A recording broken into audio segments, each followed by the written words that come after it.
Now, verse 6, and Isaac dwelt in Gerar, and the men of the place asked him of his wife, and he said, she's my sister. Now, Gerar's to the south. Abraham and Isaac all lived in the south part of that country. And actually, Abraham had come into the land way up in Shechem, up in the northern part. But he ended up by living down at Hebron, the place of communion. Now, Isaac dwelt in Gerar, and the men of the place asked him of his wife, and he said, she's my sister. For he feared to say, she's my wife, lest, said he, the men of the place should kill me for Rebekah, because she was fair to look upon. And believe me, we've already found out that she was a very beautiful person. But now Isaac again is repeating the sin of his father. Now, God warned him not to go to Egypt. He didn't go to Egypt, but he went to Gerar. And here in the land of Gerar, why, he says to Rebekah, as he saw the men of that place casting glances toward Rebekah, said, you tell them that you're my sister, not my wife. Now, the difference between Abraham and Isaac is that Abraham told a half a lie, and Isaac told a whole one. It was cut out of whole cloth, the one that he's telling. Now he says in verse 8, it came to pass, when he had been there a long time, that Abimelech, king of the Philistines, looked out at a window and saw, and behold, Isaac was sporting with Rebekah his wife. He's making love to her, by the way. Or, as the saying is today, they were having a love-in.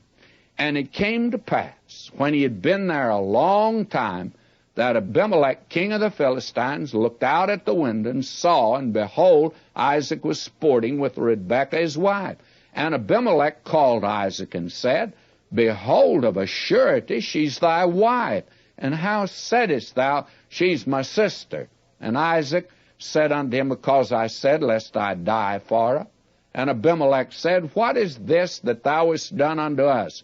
One of the people might lightly have lain with thy wife, and thou shouldst have brought guiltiness upon us. In other words, Isaac had put these people in danger of committing a sin. Then he goes on to say, and Abimelech charged all his people, saying, he that toucheth this man or his wife shall surely be put to death. Now, Abimelech became a very good friend of Isaac. Isaac had the respect of the community, just as Abraham did. Both of them are outstanding men. We are not apt to get that impression, by the way, from the rest of this chapter, and that's the reason I mention it here. He that toucheth this man or his wife shall surely be put to death.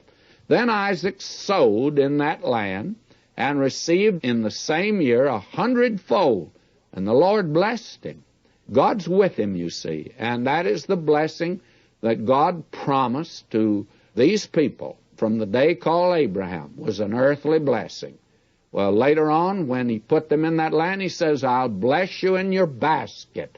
That is, I'll fill it with food stuff. And God made that good when they were walking in fellowship with him. Now, he's not promised us that. He's promised us spiritual blessings. We are told we are blessed with all spiritual blessings. And that is our portion today. And on the same terms, if you walk with God, if you today will permit him, he wants to bless you abundantly spiritually.